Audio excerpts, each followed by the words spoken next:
Hi, everyone. It's Jean Sachs, the CEO of Living Beyond Breast Cancer.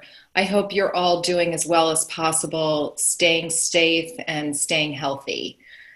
As many of you know, we have been interviewing doctors from around the country who are part of Living Beyond Breast Cancer's Medical Advisory Board to get your questions answered and also to give you the latest update in this very fluid situation.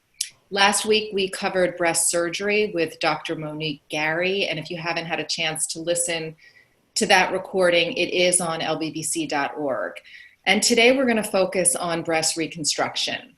And I'm really pleased that we have Dr. Clara Lee, who is an associate professor of plastic and reconstructive surgery at the Ohio State University College of Medicine. Dr. Lee is also a really good friend of Living Beyond Breast Cancer. We've done multiple programs together, and she is a real advocate to help women make informed decisions before they embark on their breast reconstruction process. So welcome, Dr. Lee. Thank you. It's great to have you. So we have a bunch of questions, so we'll jump right in. We know early on when it was clear that COVID-19 was going to really impact health systems around the country, decisions were made that hospitals would stop performing elective surgeries or what they consider non-essential surgeries. So we really want to understand how that has impacted breast reconstruction. Great. So in general, it's pretty variable what institutions are doing. I have found just by talking to my colleagues and then also reading various communications that it does vary by geographic region, and then even within an area, how a different institution is handling it. As you may know, the American College of Surgeons came out pretty early with a recommendation to stop elective surgery. More recently, the American Society of Plastic Surgeons made a statement about breast reconstruction that was somewhat open-ended. So the challenge for breast reconstruction is it's not like super black and white about what is elective and what is not, or what is urgent and what is not. So it's a bit of a gray area, and I think different groups have been tackling it as best they can. So that means that some breast reconstruction is still happening. Yeah, for sure. So I can give you some examples of what might be considered sort of along the range of possibilities of what is still going on and what's not going on. Would that be helpful? Really helpful, yeah. Okay, great. So, I think when the recommendation to postpone elective surgeries came out, a lot of us thought about some of the obvious things and then some of the on either end of the spectrum, so of really urgent and really not urgent. So an example of an obvious thing that could wait is a revision of a reconstruction, say years after someone has had reconstruction, or a planned stage of reconstruction that's not the first stage. For example, the nipple reconstruction or the contralateral symmetry procedure like breast reduction on the other side. Those kinds of things, I think most surgeons agreed could wait without any impact on the patient's outcome in terms of how their reconstruction looks and feels. Certainly there's impact on how the patient feels like having to wait for surgery with any of these, but in terms of the actual impact on the surgery, those things could wait. So that's sort of the extreme where I don't think there's been much controversy. Mm-hmm. And then the other end of the spectrum where it's absolutely clear that it can't wait is an urgent complication from breast surgery or breast reconstruction. So for example, if a patient recently had a tram flap or a DIP flap and there's issues with how with the blood vessels that needs to be fixed right away, or if a patient had surgery and is having bleeding or severe infection, those kinds of things are obvious on the other extreme that they do need to happen. And then there's a whole gray area in between. So this is when you really want to have good communication with your doctor. Yeah, for sure. So tell us a little bit about how you're communicating with your patients and the reactions you're getting. Yeah, so I think The key thing is good communication. So the first thing I did, actually even before the recommendations were made, is personally call my patients who had surgery scheduled soon. My physician's assistant, who I work with closely, and I sat down with a whole list of patients, and we just called them and to talk about options. And I think that was key, to like personally hear from me and to discuss the potential impact. I think the reactions I've gotten have changed a little bit over the last couple of weeks. Mm-hmm. And early on, people were a little bit like, "Oh, I didn't know what to expect." And now I think it's a little more patients who have surgery scheduled in late April, and we're starting to call them. People are much more aware about the epidemic and the impact on the healthcare system. And so it's a little bit more like, oh yeah, I'm not surprised. But I think most of my patients, first of all, many of my patients have personally reached out to me, either when I'm calling them or not related to a phone call, and thanked me for being a doctor right now, which really is really touching. But also, most patients have been quite understanding of the need to reschedule their surgery. And I've emphasized to them that it's for their own safety, as well as for the safety of healthcare providers, other patients who are going to be in the healthcare system, and really to preserve personal protective equipment and healthcare resources. And we thank you as well for all you're doing as a healthcare provider. We're, at Living Beyond Breast Cancer, we're so grateful. So let me ask you just a specific question.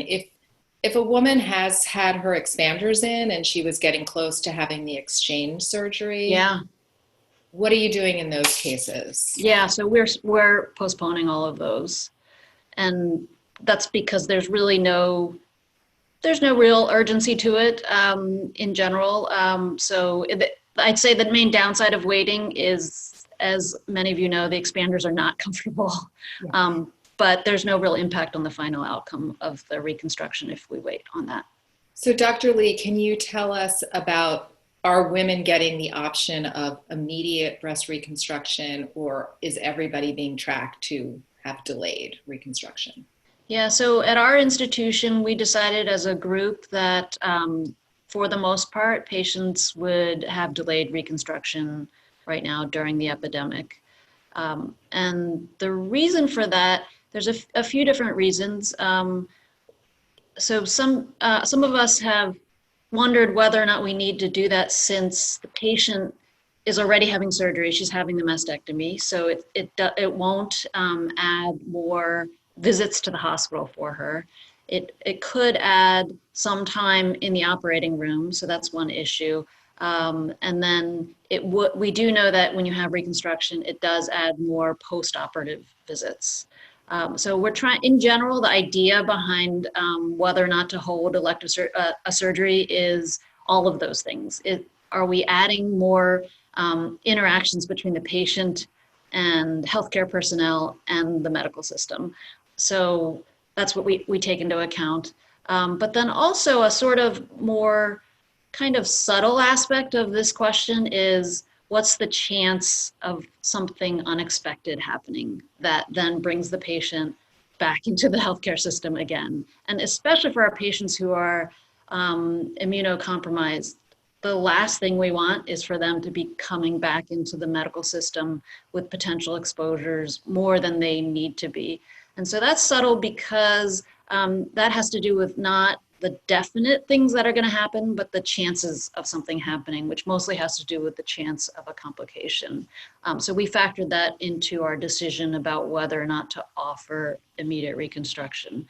So at our institution, we're not doing immediate breast reconstruction unless there's a sort of particular circumstance that makes it sort of that this is their one opportunity to have an adequate reconstruction. And there are some circumstances, for example, patients who we are pretty sure they're going to need radiation after surgery, who can't have autologous or a flap reconstruction.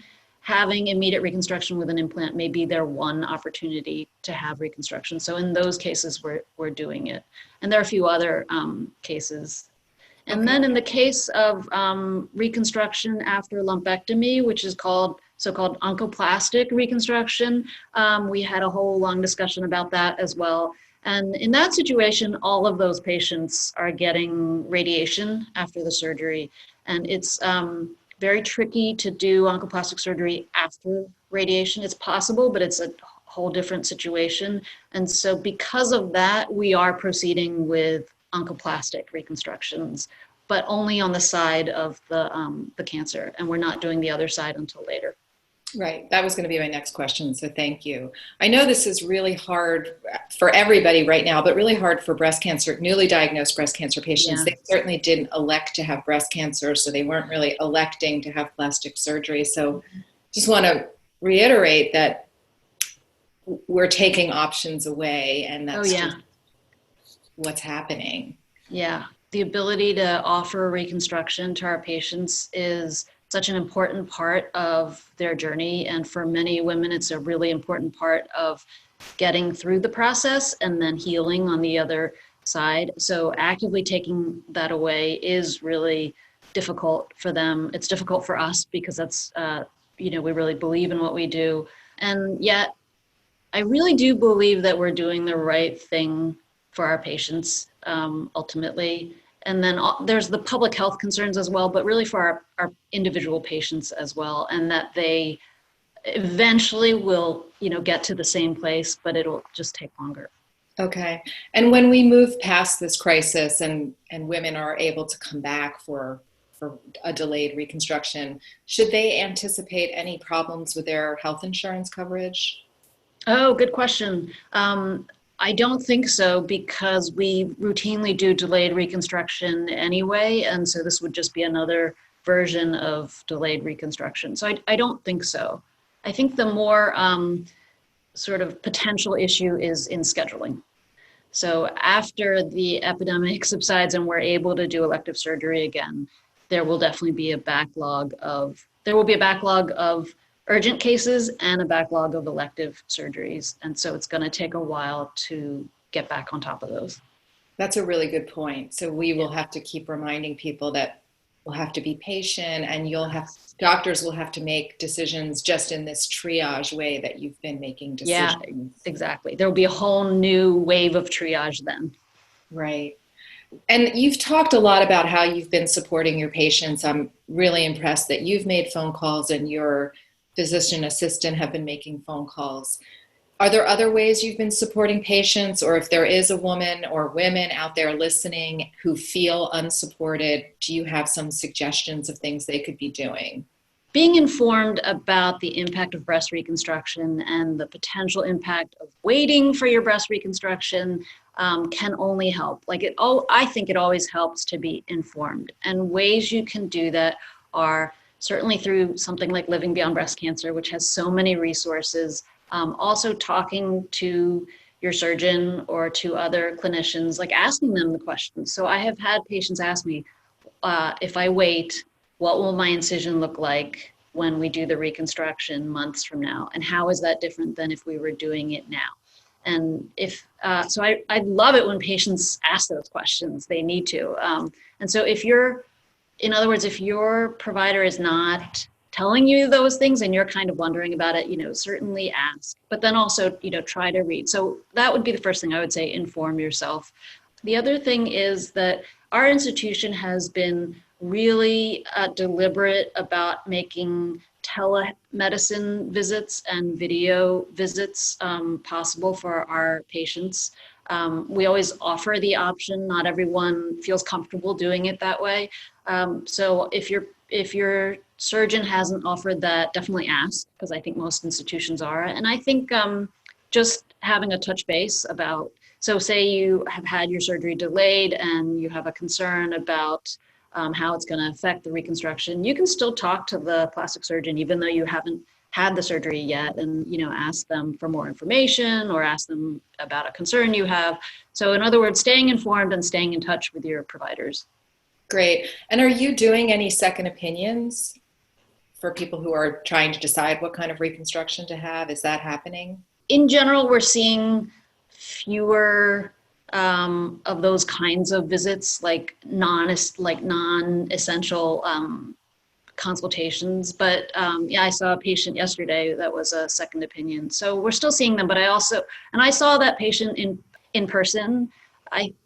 It's certainly possible that even clinic visits, consultations will start becoming more and more limited. But we don't know. It depends how the epidemic progresses. And I think it varies by location in the country. Yeah, that's very true. I think you made a really good point. I know in talking to so many newly diagnosed women over the years that making the decision about breast reconstruction is often very rushed because they want to, get everything moving. And this does sort of give an opportunity for women to be more thoughtful about what they might want, if they even want reconstruction or how they want to do it. Yeah. So I think you make a good point that use this as an opportunity to get more informed, and Living Beyond Breast Cancer can connect people to other women who have had a variety of different kinds of reconstruction. So I appreciate you bringing that up. I think we covered all the questions I had. Do you think we missed anything that you want to make sure patients are aware of? I think the other, possibly, if there is a silver lining in some of this, might be that, so for oncoplastic surgery, we're doing, at least here, we're doing the oncoplastic side now, but we're not doing the other side. So for example, if a woman is having a breast reduction approach to her lumpectomy, we usually do the whole thing. In theory, that can bring up symmetry issues later, like after you've had radiation, there might be differences in the two sides. So one potential silver lining is that we now can do the other side after there have been changes and there might be better symmetry. I think I try to think in the positive, the possible good things that might come out of this. Yeah, no, we have to all find the silver linings and think of the possible. Well, thank you so much, Dr. Lee. This is really helpful, and I know will be extremely helpful to people who are in the middle of making these decisions, and they're all over the country, as we know. So thank you, everyone, for listening. Remember, Living Beyond Breast Cancer has a lot of resources on our website. We also have closed Facebook pages, so if you want to connect with other women or call our helpline, we want to hear from you. So stay strong, stay safe, and we will continue to do everything we can to provide you with the information you need to make informed decisions. Take care.